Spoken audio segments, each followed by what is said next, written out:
नमस्कार दोस्तों, मेरा नाम है सचिन यादव और मैं आपका स्वागत करता हूं सचलक्ष्य ग्रुप के एक और चैनल सचलक्ष्य ग्रुप एकेडमिक्स में, जहां पर आपको एकेडमिक सब्जेक्ट से रिलेटेड वीडियोस देखने को मिलती रहती हैं। फिलहाल आज की वीडियो में हम बात करेंगे इंग्लिश का टॉपिक टेंस, और टेंस को पूरा डिटेल में समझने वाले हैं। बहुत ही ज़्यादा डिमांडिंग वीडियो ये, स्टूडेंट्स ने काफ़ी डिमांड की थी कि सर टेंस पे वीडियो बनाइए।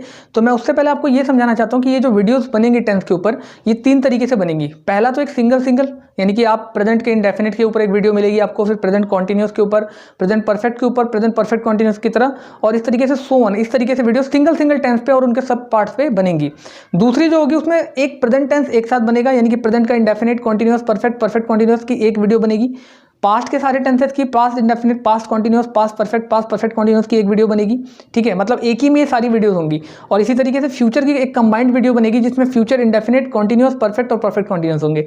और थर्ड कैटेगरी जो होगी, थर्ड टाइप की जो वीडियो मैं आपके लिए बनाने वाला हूँ, उसमें आपको एक मैराथन वीडियो मिलेगी जिसमें आपको बेसिकली आप कह सकते हैं कि पूरा का पूरा टेंस, चाहे वो प्रेजेंट के सारे पार्ट हो, पास्ट के सारे पार्ट हो या फ्यूचर के सारे पार्ट हो, एक साथ मिल जाएंगे, जिसको हम मास्टर वीडियो या मैराथन वीडियो बोलते हैं, जिसमें टाइम मैटर नहीं करता, एक सिंगल वीडियो में पूरा आपको टॉपिक खत्म मिलेगा टेंस का। ठीक है, और ऐसा मैं इसलिए कर रहा हूँ क्योंकि कुछ स्टूडेंट सिंगल एक ही वीडियोस में सब सारा कंटेंट चाहते हैं, और कुछ ऐसे स्टूडेंट्स भी होते हैं जिनको जरूरत होती है कि यार हमें बाकी टेंस तो आता है लेकिन किसी पर्टिकुलर टेंस में प्रॉब्लम है, तो सर हमें वो पर्टिकुलर टेंस बता दीजिए। तो आप दोनों के अकॉर्डिंग मैं इस तरीके से टेंसेस बना रहा हूं। तो आई होप कि आपको ये वीडियो पसंद आएगी, और कुछ विशेष स्पेशल तरीके से मैं आपको बताने वाला हूँ टेंसेस को, बहुत ही क्लियर, आपको एकदम एक बार में समझ में आएगा। एक ही तरह के सेंटेंस को लेकर मैं सारे टेंसेस का मैं यूज करके बनाने वाला हूँ, ताकि आपको कंपेरिजन करना ईजी हो और चीज़ों को समझना आसान हो। बट उसके लिए आपको वीडियो एंड तक देखनी पड़ेगी। तो चलिए शुरू कर लेते हैं। सबसे पहले आप यहां पर देखिए, टेंस जो है उसका मतलब होता है काल। ठीक है, यानी समय। तो बोला there are 3 type of tenses, 3 तरह के टेंसेस हैं हमारे पास। ठीक है, मेनली अगर हम बात करें तो प्रेजेंट टेंस है जिसको वर्तमान काल कहते हैं, यानी कि जो समय चल रहा है। पास्ट टेंस यानी कि भूतकाल, जो बीत गया समय। ठीक है, और फ्यूचर टेंस यानी कि भविष्य काल, यानी जो समय अभी आने वाला है। तो ये 3 तरह के मेन टेंसेस हैं, लेकिन इनकी सब कैटेगरीज भी है स्टूडेंट। इनको और अच्छी तरीके से समझने के लिए हमने फर्दर इसको डिवाइड कर रखा है। तो पहली कैटेगरी जो है उसमें लिखा है, पहले तो आप इस लाइन को पढ़ लीजिए, लिखा है tenses are further divided into 4 sub categories. तो 4 सब कैटेगरीज में क्यों बांटा गया मैंने आपको बताया, और अच्छी तरीके से समझने के लिए आप टेंसेस को 4 सब कैटेगरीज में बांट सकते हैं। ठीक है, तो पहली कैटेगरी जो है वो है इंडेफिनिट, दूसरी है कॉन्टिन्यूअस, तीसरा परफेक्ट और चौथा परफेक्ट कॉन्टिन्यूअस। यानी इसमें से जितने भी आपने मेन टेंसेस पढ़े हैं ऊपर, उन सबको हम 4 पार्ट्स में डिवाइड कर सकते हैं। फॉर एग्जांपल अगर मैं प्रेजेंट की ही बात करूं तो प्रेजेंट का इंडेफिनिट, प्रेजेंट का continuous, present perfect continuous, 4 tenses ये बन गए। फिर पास्ट का इंडेफिनिट, पास्ट का कॉन्टिन्यूअस, पास्ट का परफेक्ट और पास्ट का परफेक्ट कॉन्टिन्यूअस, 4 टेंसेस ये भी बन गए। इसी तरीके से फ्यूचर का indefinite, future continuous, future perfect और फ्यूचर परफेक्ट कॉन्टिन्यूअस भी एक टेंसेस का एग्जांपल हो गया। तो आप इस तरीके से कह सकते हैं कि 4 इसके बन जाएंगे, 4 इसके, 4 इसके। या यूं कह लीजिए कि 11th में एक चैप्टर होता है, ठीक है, उसका नाम है फंडामेंटल प्रिंसिपल। वैसे चैप्टर का नाम तो परम्यूटेशन एंड कॉम्बिनेशन है, बट उसमें जो रूल यूज होगा जिसके बेसिस पे मैं आपको समझाने वाला हूं, उस रूल का नाम है फंडामेंटल प्रिंसिपल ऑफ मल्टीप्लिकेशन। वो रूल क्या बोलता है, थोड़ा सा आपको वो पहले मैं समझाना चाहूंगा, उसके बाद मैं आगे बढ़ना चाहूंगा। वो रूल आपको ये कहता है कि अगर कोई एक चीज आपको m तरीके से कर सकते हो आप, ठीक है, और कोई दूसरी चीज आप n तरीके से कर सकते हो। फॉर एग्जांपल आप एक टी शर्ट 3 तरीके से पहन सकते हो, यानी 3 टी शर्ट है तो 3 तरीके से अलग अलग दिन आप पहन सकते हो। और दूसरा आपके पास एक जीन्स है, ठीक है, जिसको आप 4 दिन अलग अलग से पहन सकते हो, क्योंकि 4 जींसेज हैं आपके पास। तो आप दोनों को अगर आप देखना चाहते हो कि कंबाइन करके कितने कॉम्बिनेशंस बना सकते हो, तो उसके लिए आपको करना क्या पड़ेगा कि जितनी टी शर्ट के नंबर ऑफ वे हैं और जितने जीन्स के नंबर ऑफ वे हैं, दोनों को मल्टीप्लाई कर दो, यानी कि m इंटू n आपके टोटल नंबर ऑफ वे हो जाएंगे। तो उसी तरीके से मैं आपको बोलूँ कि मेन आपके पास 3 तरह के टेंसेज हैं, ठीक है, और 4 उनके सब पार्ट है, तो टोटल आपके पास 12 टेंसेज बनने को मिलेंगे। ठीक है ना, तो ये यहाँ तक की बात है। आई होप आपको समझ में आ गया होगा। ठीक है, आप इसको नोट कीजिए, तब तक मैं आपको आगे बताता हूँ। तो स्टूडेंट्स अब थोड़ा सा बोर्ड पर सामने देखिएगा। देखिए टेंस जो है वो बेसिकली एक तरह के वाक्य ही होते हैं। ठीक है, तो हमको टेंस को समझने से पहले ये समझना पड़ेगा कि वाक्य कितने प्रकार के होते हैं। ठीक है, तो सबसे पहले मैं आपके वाक्य के प्रकार बता रहा हूँ। ठीक है, आपके सामने कुछ वाक्य के प्रकार हैं, उनको एक एक करके मैं आपको समझा रहा हूँ। इसके बाद हम वाक्यों में प्रयोग होने वाली चीज़ों को समझेंगे कि यानी क्या क्या ऐसे फैक्टर्स हैं जो वाक्यों को इफेक्ट करते हैं। ठीक है, यानी कौन कौन सी चीज़ें हैं जो वाक्यों में प्रयोग होती हैं, वो समझेंगे, देन जाके हम टेंसेस को स्टार्ट करेंगे। ठीक है, तो सबसे पहले आप देखिए यहाँ पर टाइप ऑफ सेंटेंसेस दे रखे हैं आपके आगे, वाक्यों के प्रकार। पहला प्रकार जो दे रखा है वो है अफर्मेटिव, यानी वाक्यों का एक टाइप है अफर्मेटिव, जिसको सकारात्मक बोलते हैं, यानी जिनमें सीधे सीधे वाक्य होते हैं। मैंने एग्जांपल के लिए आपके सामने एक ही वाक्य को अलग अलग तरीके से लिख रखा है, ताकि आप उनको एक कंपैरिजन करके अच्छी तरीके से समझ भी पाए कि वाक्यों में क्या प्रकारों के आधार पर क्या अंतर होता है। तो पहला जो अफर्मेटिव टाइप का, सकारात्मक टाइप का जो वाक्य है, सेंटेंस है, वो है राम बाजार जाता है। ठीक है, अगर हम इसी को नेगेटिव में कन्वर्ट करते हैं या इसी का नेगेटिव लिखते हैं तो उसमें नकारात्मकता यानी कि नहीं वर्ड आ जाता है, तो राम बाजार नहीं जाता है। ठीक है, राम बाजार जाता है अफर्मेटिव हो गया सकारात्मक, और राम बाजार नहीं जाता है ये क्या हो गया, नेगेटिव हो गया। फिर है इंट्रोगेटिव, कहते हैं ना पुलिस वाले कि हम आपसे इंटरोगेशन करना चाहते हैं, यानी हम आपसे प्रश्न पूछना चाहते हैं। तो इंट्रोगेटिव वाक्य ऐसे होते हैं जिनमें प्रश्न पूछा जाता है, तो इनको प्रश्नवाचक सेंटेंस यानी कि वाक्य बोला जाता है। तो इसमें पूछा जाएगा जैसे क्या राम बाजार जाता है, क्या राम बाजार जाता है। इसके बाद इंट्रोगेटिव नेगेटिव, यानी प्रश्न तो पूछा जाएगा लेकिन नकारात्मक के भाव से, नकारात्मकता के भाव से, यानी प्रश्न पूछा जाएगा लेकिन उसमें एक नहीं का फैक्टर भी होगा। फॉर एग्जाम्पल अगर आप यहाँ पर देखें तो क्या राम बाजार नहीं जाता है, प्रश्न पूछा जा रहा है लेकिन नकारात्मकता का भाव है कि क्या राम बाजार नहीं जाता है। ठीक है, इस तरह की चीजें। फिर इसको हम प्रश्नवाचक नकारात्मक वाक्य बोल सकते हैं, इंट्रोगेटिव नेगेटिव को। फिर आपके पास दो कैटेगरी और होती है वाक्यों की, जिसको हम WH फैमिली के वाक्य बोलते हैं। हालांकि ये निकले इंट्रोगेटिव और इंट्रोगेटिव नेगेटिव से ही हैं, लेकिन इनमें WH का फैक्टर आ जाता है। अभी WH फैमिली क्या होती है ये आपको मैं अभी थोड़ी देर बाद समझाऊंगा, लेकिन फिलहाल के लिए आप इतना समझ लो कि WH फैमिली वो होती है जिनमें जो सेंटेंसेज या जो वाक्य जिनमें WH का फैक्टर होता है, WH से प्रश्न पूछा जाता है। जैसे वाई में WH आ गया, व्हेन, हाउ, वेयर, इन सब में WH से स्टार्ट हो रहा है, कहीं ना कहीं इन शब्दों के बीच में WH आ रहा है जो क्वेश्चन के रूप में पुट हो रहा है। फॉर एग्जांपल वाई लिखते हैं, ठीक है, तो वाई में WH आता है। जैसे हम अगर वाई लिखें कहीं पे तो वाई के अंदर WH आता है। अगर आप यहाँ पे ध्यान से देखें, मैं वाई लिखूँ या वैन लिखूँ तो इसमें WH आता है। ठीक है, तो ये WH एक क्वेश्चन मार्क का काम करता है। क्यों? क्योंकि ये कहीं ना कहीं अपने आप में एक प्रश्न है। तो WH फैमिली के भी इंट्रोगेटिव होते हैं। ठीक है, WH फैमिली इंट्रोगेटिव यानी कि प्रश्नवाचक वाक्य तो होते हैं लेकिन साथ में WH फैमिली के होते हैं ये। ठीक है, तो WH फैमिली के इंट्रोगेटिव, जिसमें राम बाजार क्यों जाता है, क्यों ये जो है ये WH फैमिली का एक मेंबर है, दैट इज वाई इसको हम WH फैमिली के इंट्रोगेटिव बोल रहे हैं। फिर WH फैमिली के इंट्रोगेटिव नेगेटिव सेंटेंस जैसे राम बाजार क्यों नहीं जाता है। ठीक है, समझ पा रहे हैं आप मैं क्या बोल रहा हूँ। मतलब WH फैमिली जो होती है एक तरीके से कुछ ग्रुप है वर्ड्स का जिसमें WH से स्टार्ट होने वाले क्वेश्चन वाले सेंटेंसेस बनते हैं। जैसे WH से स्टार्ट होता है वाई, वाई का मतलब होता है क्यों, तो ये एक प्रश्न पूछ लिया गया। व्हेन, व्हेन का मतलब होता है कब, उसमें भी WH आ गया स्टार्टिंग में। वेयर मतलब कहाँ, उसमें भी WH आ गया। तो ये सारे WH फैमिली के ग्रुप होते हैं, और इन ग्रुप में से अगर कोई भी वर्ड पर्टिकुलरली यूज किया जा रहा है सेंटेंस में तो वो WH फैमिली का प्रश्नवाचक वाक्य बन जाता है। ठीक है ना, और अगर उसमें नकारात्मकता भी है साथ में, यानी कि बाजार क्यों नहीं जाता है टाइप में आ जाता है, नहीं भी आ रहा है साथ में, तो फिर वो WH फैमिली का इंट्रोगेटिव नेगेटिव बन जाता है। कंपेरिजन के लिए आपके सामने वाक्य है, अफर्मेटिव हो गया राम बाजार जाता है, नेगेटिव हो गया राम बाजार नहीं जाता है, इंट्रोगेटिव क्या राम बाजार जाता है, और इंट्रोगेटिव नेगेटिव क्या राम बाजार नहीं जाता है। यहाँ तक तो नॉर्मल सेंटेंसेस थे। ये जो दो हैं ये इन्हीं दोनों में से, इंट्रोगेटिव और इंट्रोगेटिव नेगेटिव में से ही निकल के आए हैं। इनमें पहला है राम बाजार क्यों जाता है, यानी WH फैमिली का इंट्रोगेटिव, और दूसरा है राम बाजार क्यों नहीं जाता है, यानी WH फैमिली का ही इंट्रोगेटिव नेगेटिव। तो आई होप आपको यहाँ तक समझ में आ गया होगा। ठीक है, तो स्टूडेंट्स उसके बाद हम बात कर लेते हैं थोड़ा सा वाक्यों के भाग की, मतलब पार्ट ऑफ सेंटेंसेस।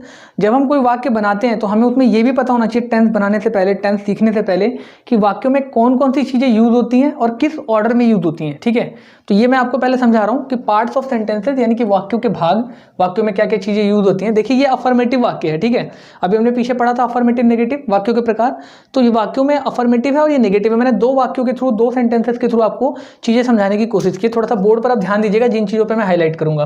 देखिए सेंटेंस रखा है, पिछला ही वाक्य, सेम वाक्य को लेके हम पूरे टेंस में चलेंगे ताकि आपको कंपैरिजन इजी हो। बोले राम बाजार जाता है। ठीक है, अब इसमें आप देखिए इसका सेंटेंस बनेगा राम गोज टू मार्केट। ठीक है, आपको मैं बताऊंगा प्रेजेंट इंडेफिनिट का ये टेंस है, जब मैं रूल्स बताऊंगा तब आप बना पाओगे, लेकिन फिलहाल के लिए आप इतना समझो कि ये एक अफर्मेटिव सेंटेंस है प्रेजेंट इंडेफिनिट का, और ये उसका नेगेटिव सेंटेंस है।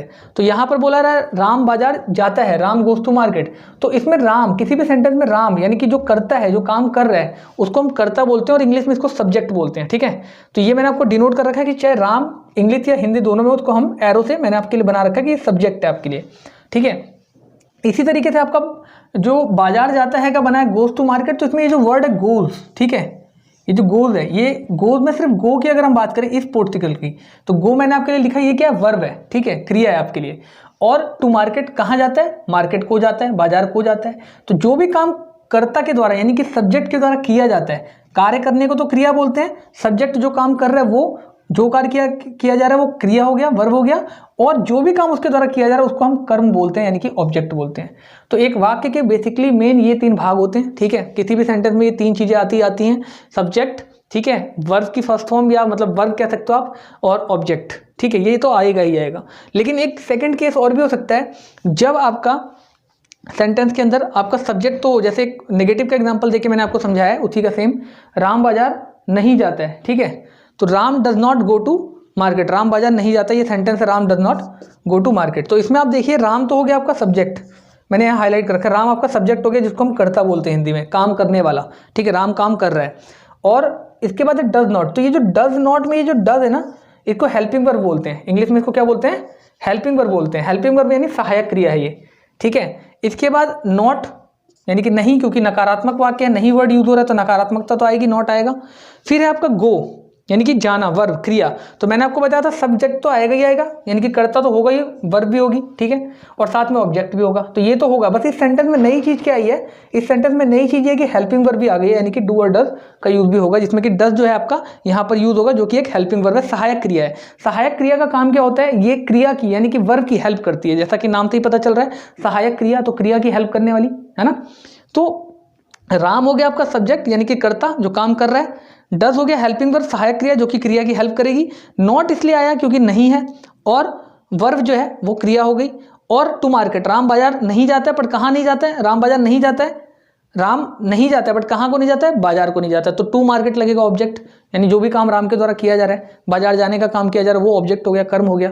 तो एक बात आप इसमें ध्यान से समझेंगे कि आपने एक चीज़ नोट किया होगा कि हमेशा, ठीक है, जो नॉट है वो देखिए आपने ध्यान से, नॉट जो है वो गो से यानी वर्ब से पहले आ रहा है। तो कभी भी आप नोट करेंगे कि जो नॉट होता है वो हमेशा वर्ब से पहले आएगा, कोई भी दुनिया का कोई भी टेंस हो, इस बात को आप नोट करके लिख लीजिए कहीं पे कि दुनिया का कोई भी सेंटेंस हो उसमें जो नॉट होगा, नेगेटिव में जब भी नॉट आएगा नेगेटिव सेंटेंस में, वो हमेशा वर्ब से पहले आएगा, ठीक है। तो एक सेंटेंस के बेसिकली ये 3 या 4 पार्ट होते हैं, एक आपका सब्जेक्ट हो गया, एक आपका हेल्पिंग वर्ब हो गई, एक आपका हेल्पिंग वर्ब के साथ साथ वर्ब हो गई, ठीक है, और ऑब्जेक्ट हो गया। अब आप बात करेंगे नॉट का, तो नॉट किसी में आता है किसी में नहीं भी आता है, तो वो इतना मैटर नहीं करता, वो आप अपने अकॉर्डिंग लगा लेना, और अगर नॉट आता है तो हमेशा वर्ब से पहले आएगा, इस बात को ध्यान रखिएगा। तो सब्जेक्ट हो गया, ठीक है, हेल्पिंग वर्ब हो गई, ठीक है, नॉट हो गया, वर्ब की फर्स्ट फॉर्म या जो भी फॉर्म आप first second third according to sentence लगेगा वो लगा लेंगे, और देन आपका ऑब्जेक्ट आ जाएगा। यानी कि सबसे पहले कार्य करने वाला कर्ता आता है सब्जेक्ट में, ठीक है, सबसे पहले क्या आता है, सबसे पहले की बात नहीं, वो तो सेंटेंस के ऊपर डिपेंड करता है कि सेंटेंस कौन सा बन रहा है। अगर आपका इंट्रोगेटिव सेंटेंस बना रहे हैं तो इंट्रोगेटिव सेंटेंस में आपका सब्जेक्ट सबसे पहले नहीं आएगा, लेकिन मैं आपको बस यहाँ पे ये बताना चाह रहा हूँ कि एक सेंटेंस में बेसिकली क्या क्या पार्ट्स यूज़ किए जाते हैं। एक सब्जेक्ट आता ही आता है, जरूर आएगा, हेल्पिंग वर्ब भी आती है, ठीक है, अगर आपका नेगेटिव सेंटेंसेस वगैरह आ रहे हैं तो हेल्पिंग वर्ब वगैरह भी आएगी, ठीक है, या अफर्मेटिव इंट्रोगेटिव, अफर्मेटिव को छोड़ के बाकी सब में हेल्पिंग वर्ब आता है। तो आपका सब्जेक्ट हो गया, ठीक है, आपका एक तो सब्जेक्ट हो गया, एक आपकी हेल्पिंग वर्ब हो गई, एक आपकी वर्ब हो गई, और एक आपका ऑब्जेक्ट हो गया। जिसमें से अगर आप मेन में लेना चाहो तो सब्जेक्ट हमेशा आपको देखने को मिलेगा, वर्ब हमेशा देखने को मिलेगी, और ऑब्जेक्ट हमेशा देखने को मिलेगा। सब्जेक्ट क्या हो गया, जो काम कर रहा है उस सेंटेंस में, कर्ता जिसको बोलते हैं। वर्ब क्या हो गई, जो क्रिया है, ठीक है, और ऑब्जेक्ट यानी उस कर्ता के द्वारा जो मेन सब्जेक्ट है उसके द्वारा जो भी काम किया जा रहा है उसको ऑब्जेक्ट बोलते हैं। तो आई होप आपको यहाँ तक समझ में आ गया होगा, ठीक है। चलते हैं थोड़ा सा और आगे। तो स्टूडेंट्स अब हम बात करेंगे WH फैमिली की, ठीक है। आपको टेंस समझाने से पहले मैं जरूरी समझता हूँ कि WH फैमिली भी आपको पता होनी चाहिए, क्योंकि बार बार यूज़ होने वाली सेंटेंसेस में, तो आपको WH फैमिली बिल्कुल क्लियर होनी चाहिए कि WH फैमिली क्या होती है, उसका कैसे यूज़ करते हैं, और उनमें कौन कौन से वर्ड्स यूज़ होते हैं, ठीक है। तो सबसे पहले बोला WH family is the group of words starting mainly with the WH, ठीक है, वर्ड WH से स्टार्ट होते हैं ये। तो WH फैमिली क्या होता है, एक ग्रुप है वर्ड्स का, ठीक है, जो कि स्टार्ट होते हैं वर्ड WH से। जैसे कि एग्जांपल के लिए वाई मतलब क्यों, तो क्यों में WH वर्ड यूज होता है, ठीक है, स्टार्टिंग में ही होता है मेनली, ज़्यादातर तो WH स्टार्टिंग में यूज हो जाता है, लेकिन एक आध ऐसे हैं जैसे कि आप कह सकते हो WH में आप व्हेन है, एक आध ऐसे हैं जिनमें WH बाद में भी यूज होता है, जैसे W बाद में है, एंड में है, और H पहले है। तो वाई मतलब क्यों हो गया, व्हेन मतलब कब हो गया, हाउ मतलब कैसे हो गया, साथ साथ आप चाहो तो नोट भी कर सकते हो। हु हो गया जिसका मतलब होता है कौन, वेयर मतलब कहाँ, हुम मतलब किसका मतलब किनका, हुज मतलब किसका, ये होता है किसका, ये होता है किनका। अब देखिए किनका में एक से ज़्यादा लोग भी हो सकते हैं, ठीक है, जैसे हम कह सकते हैं कि ये किनका सामान है, तो एक से ज़्यादा लोग भी हो सकते हैं, या फिर हम किसी बड़े के लिए यूज़ करते हैं किनका का। जैसे मेरे से कोई एल्डर है, बड़ा है, तो मैं उनके लिए बोलूँगा ये किनका सामान है, क्या ये पिताजी का सामान है, ठीक है। तो इस तरीके से किनका यूज़ होता है, ठीक है। हुज हो जाता है किसका, अपने से छोटे अपने बराबर वालों के लिए यूज़ कर सकते हैं हुज, और ये सिंगुलर को शो करता है, यानी एक सिंगुलर नंबर के लिए यूज़ होता है कि किसका सामान है ये, ठीक है, हुज किसका सामान, विच कौन सा, ठीक है, एसेट्रा, ये सारे वर्ड्स इसमें यूज होते हैं WH फैमिली में। तो बेसिकली मैं आपको बताना चाहूँगा कि WH फैमिली जो होती है वो ग्रुप होती है वर्ड्स का जो कि स्टार्ट होते हैं WH से। एग्जाम्पल के लिए WH वाई हो गया, वाई मतलब कौन, व्हेन हो गया, हाउ हो गया, ठीक है, व्हेन मतलब कब, हाउ कैसे, हु किसका, कौन, वेयर कहाँ पे, ठीक है, और हुम किनका, हुज किसका, विच किसका, ठीक है, ये सारी चीज़ें कहाँ पे, तो ये सारी चीज़ें हैं। राम बाजार क्यों जाते हैं, अब सेंटेंसेस में यूज़ करके मैं आपको दिखा रहा हूँ, इसको ध्यान से देखिएगा। तो WH फैमिली में ये चीज़ें उठ के आगे आ जाती हैं। WH फैमिली में जो क्यों है ना वर्ड, क्यों, ठीक है, क्यों मतलब वाई, तो ये वाई उठ के आगे आ जाता है सबसे पहले, ठीक है। और राम बाजार क्यों नहीं जाता है, अगर आता है तो भी WH फैमिली में क्यों अगर लगा है, कहाँ लगा है, कैसे लगा, ये सब लगते हैं WH फैमिली के वर्ड सबसे पहले आते हैं। बाकी मैं जब आपको रूल समझाऊंगा तो डिटेल में समझाऊंगा, फिलहाल आप इतना समझ लो कि WH फैमिली जब भी आएगी उसका वर्ड सबसे पहले स्टार्टिंग में सेंटेंस के पहले लगेगा टेंथ के अंदर, ठीक है। बाकी चीज़ें बाद में लगेंगी लेकिन वो पहले लगेगा। इसके बाद फिर आपका हेल्पिंग वर्ब लगता है, उस टेंस में जो भी हेल्पिंग वर्ब यूज होता है, चाहे डू यूज हो रहा है, डज यूज हो रहा है, इज एम आर यूज हो रहा है, वाज वर यूज हो रहा है, कुछ भी यूज हो रहा है वो इसके बाद लगेगा और फिर वहाँ से सब्जेक्ट वगैरह नॉट वगैरह स्टार्ट होता है, ठीक है ना। तो आई होप आपको यहाँ तक समझ में आ गया होगा, इसको नोट डाउन करके अच्छी तरीके से रख लीजिए और अब चलते हैं थोड़ा और आगे। तो दोस्तों अब बात करते हैं पास्ट कॉन्टिन्यूअस टेंस की, ठीक है। जैसा कि मैंने आपको बताया सबसे पहले इसकी पहचान की बात करेंगे। तो इन वाक्यों के अंत में रहा था, रही थी, रहे थे आदि शब्द पाए जाते हैं, ठीक है। रहा था, रही थी, रहे थे आदि शब्द पाए जाते हैं। जैसे कि आप देख पा रहे एग्जाम्पल में मैंने दिया राम बाजार जा रहा था, तो इसमें रहा था वर्ड आ रहा है, ठीक है, इसलिए ये पास्ट कॉन्टिन्यूअस टेंस है। सबसे पहले आपको किसी भी टेंस को बनाने के लिए उसको पहचानना बहुत ज़्यादा जरूरी है, ठीक है। तो पहले आप पहचान लेंगे कि इसके अंत में रहा था, रही थी, रहे थे आदि शब्द हैं, तो ये पास्ट कॉन्टिन्यूअस है। कई बच्चे कंफ्यूज होते हैं, वो रहा है देख के समझ लेते हैं कि ये पास्ट कॉन्टिन्यूअस है, लेकिन बेटा जहाँ पर रहा है लगा होगा, है का मतलब ये कि ये प्रेजेंट टेंस है, ठीक है। तो इसलिए आप इसको उससे कंफ्यूज नहीं करेंगे कि ये प्रेजेंट का है। प्रेजेंट वाले में आपका इज एम आर लगता है, ठीक है। प्रेजेंट वाले में जो हेल्पिंग वर्ब होती है वो इज एम आर होती है, लेकिन यहाँ पर जो हेल्पिंग वर्ब होता है वो वाज और वर होता है, ठीक है। ध्यान देंगे, वाज और वर होता है, जिसमें वाज जो है वो सिंगुलर के साथ लगता है, यानी एक वचन के साथ, ठीक है, सिंगुलर नंबर के साथ, और वर जो होता है वो प्लूरल के साथ लगता है कहीं ना कहीं, यानी बहुवचन के साथ। तो इस चीज़ को आप बहुत अच्छी तरीके से ध्यान रखेंगे, बनाएंगे और तब समझेंगे। यहाँ पर मैं आपको अभी थोड़ी देर में दिखाने वाला हूँ वाज वर का यूज भी, ठीक है। तो वाज को ध्यान रखेंगे सिंगुलर के साथ जो अकेला है उसके साथ, और वर्ड जो है वो प्लूरल के साथ आएगा। जबकि जो इज एम आर है वो प्रेजेंट कंटिन्यूअस का पार्ट है, ठीक है, प्रेजेंट कंटिन्यूअस टेंस का पार्ट है। तो प्रेजेंट कंटिन्यूअस के एंड में रहा रही है होता है, इसके एंड में रहा रही था होता है। इस चीज़ को आप ध्यान रखेंगे, ठीक है। रहा है, रही है, रहे हैं आदि प्रेजेंट के कंटिन्यूअस में होता है। इसमें रहा था, रही थी और रहे थे आदि शब्द पाया जाएगा, ये बात का आप ध्यान रखेंगे।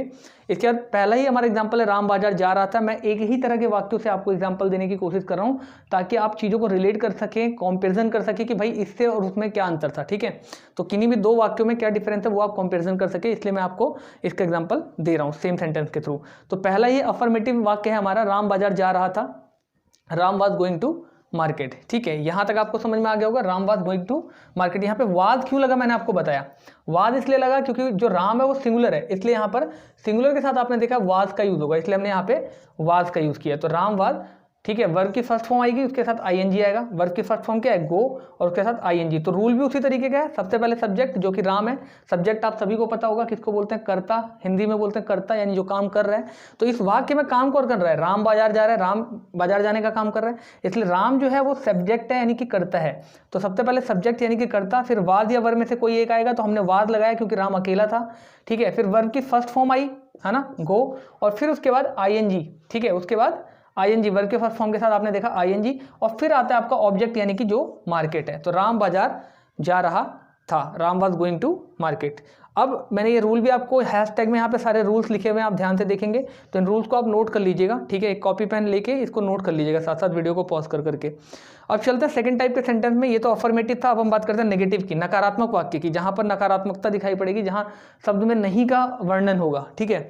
तो यहाँ पर बात करें राम बाजार नहीं जा रहा था, ठीक है, राम बाजार नहीं जा रहा था। तो Ram was not going to, ठीक है, मार्केट। तो राम नहीं जा रहा था इसलिए नॉट लगा है, ये बात तो आपको समझ में आ गई।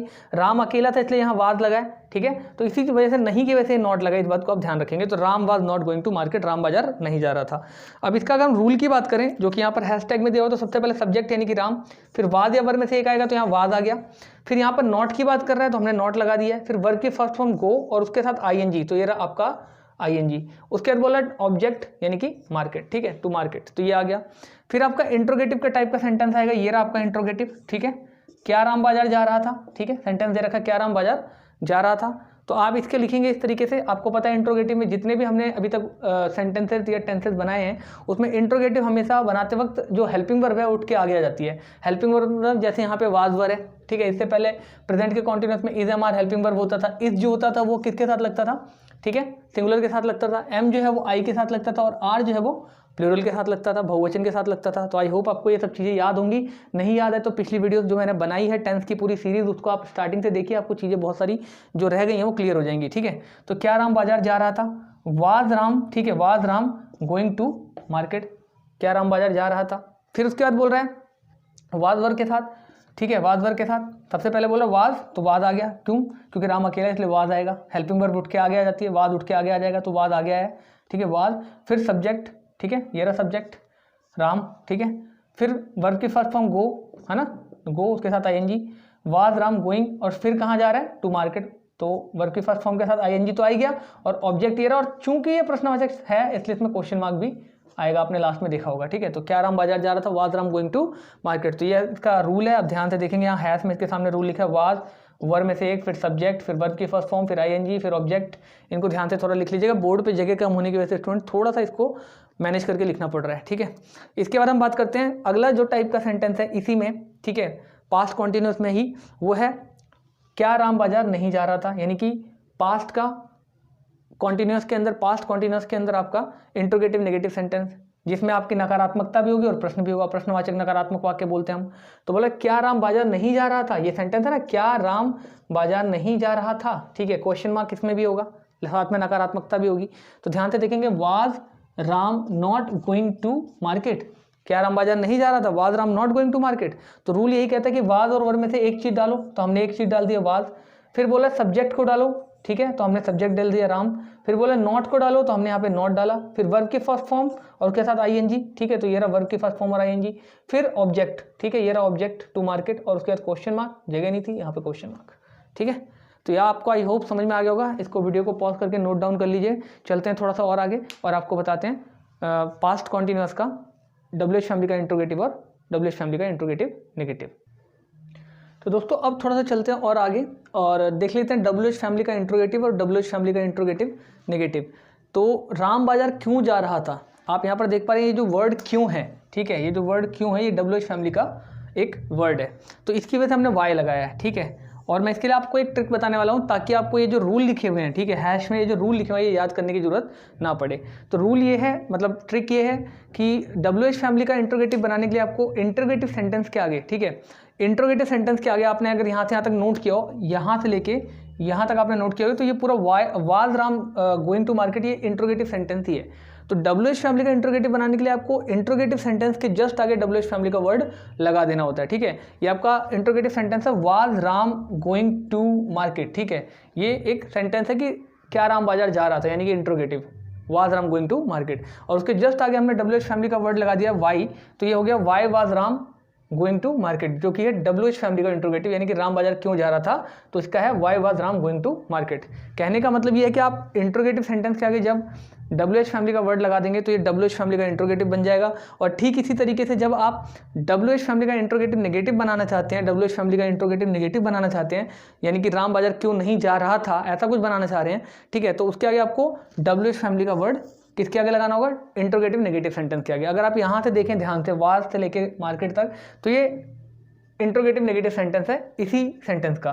तो was Ram not going to market, तो क्या राम बाजार नहीं जा रहा था, was Ram not going to market, same sentence है, आपने पीछे भी बनाया था वीडियो में, ठीक है। तो उसके आगे हमने जस्ट डब्ल्यूएच फैमिली का वर्ड लगा दिया वाई, जो कि यहाँ पर क्यों है, तो इसलिए हमने वाई लगाया। अगर यहाँ पे कब होता तो हम यहाँ वैन लगाते, ठीक है, according to the sentence, according to the word आप चेंज कर लेंगे, तो वो लगाते ही आपका डब्ल्यूएच फैमिली का इंट्रोगेटिव नेगेटिव बन जाएगा। यानी कुल मिला के डब्ल्यूएच फैमिली का इंट्रोगेटिव बनाने के लिए इंट्रोगेटिव सेंटेंस के आगे डब्ल्यूएच फैमिली का वर्ड लगा दीजिए, और डब्ल्यूएच फैमिली का इंट्रोगेटिव नेगेटिव बनाने के लिए जस्ट आपको इंट्रोगेटिव नेगेटिव सेंटेंस के आगे डब्ल्यूएच फैमिली का वर्ड, यानी कि इस केस में वाई लगा देना है। तो देखिए एक बार सेंटेंस को, राम बाजार क्यों नहीं जा रहा था, ठीक है, तो नहीं जा रहा था से तो आपको पता चल गया कि पास्ट का कॉन्टिन्यूअस है ये, ठीक है, और चूंकि क्यों नहीं है इसलिए आपको ये भी पता चल गया कि डब्ल्यूएच फैमिली का नेगेटिव इंट्रोगेटिव नेगेटिव सेंटेंस है। इंट्रोगेटिव क्यों है, क्योंकि यहाँ पे प्रश्न पूछा जा रहा है क्यों, और नहीं की वैसे ये नेगेटिव है। तो डब्ल्यूएच फैमिली का इंट्रोगेटिव नेगेटिव है, राम बाजार क्यों नहीं जा रहा था।